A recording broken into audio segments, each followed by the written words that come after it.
Now we're going to go to the microphones. Please don't make long speeches. And say your name first. My name is Azad Musammanjada. I work with the Canadian Center for Victims of Torture, both as a frontline worker and as a policy analyst. The first thing about the bill is very unfortunate that an organization like CCVT, that we serve survivors of torture, survivors of war, survivors of genocide and crimes against humanity, they never consulted us. We wrote to the Minister Kenney asking for a meeting to just discuss with him about the bill and the survivors of torture. No answer at all. We wrote to the clerk of the standing committee a detailed letter asking to give us an opportunity to raise our concern. Please pray for us. No response so far. And it's very unfortunate that this bill is against survivors. Survivors of torture, war, genocide, and crimes against humanity.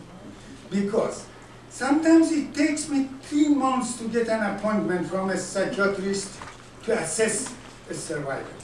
No, they want to do the whole process of hearing within 60 days. It is against the rights of the survivor. And also, in my view, this bill will create a new category of limbo.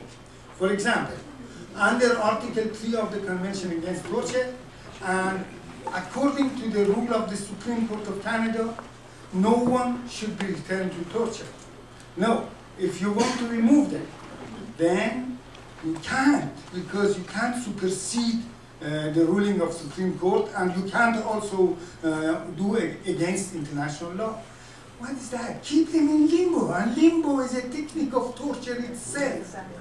And I'm afraid that this bill will create a category of people living underground, and it is disservice to our society.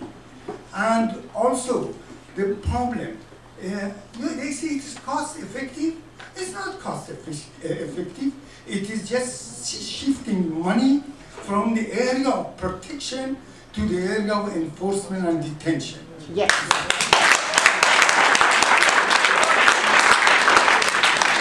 And I strongly feel that we should all oppose this bill. And also, the question is the whole question of authoritarianism. Because they said, you are invited for consultation.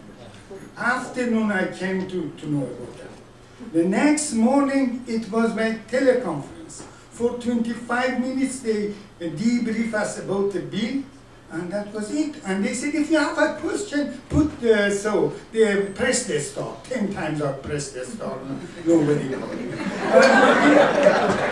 So far, 32 times they have amended Immigration Act. Now, what is the problem? The problem is that there is no link between human rights and immigration. That is the main issue, and that should be addressed. Thank you. Thank you, Izzat. We'll go to the other microphone. Yeah, my name is Lee Zaslowski. I'm with the War Resisters Support Campaign.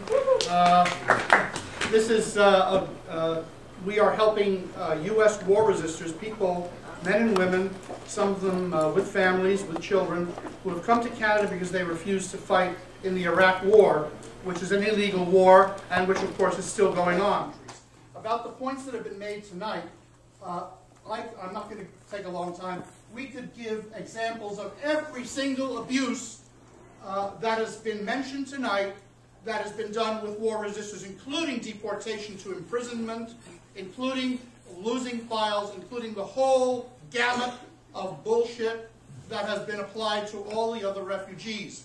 We are trying to pull them out of the refugee process because we realize that given this safe country stuff, the United States is going to be the #1 safe country in the world. And so they will not, people coming to this country will not be protected simply because they come from the country that owns so much of this country.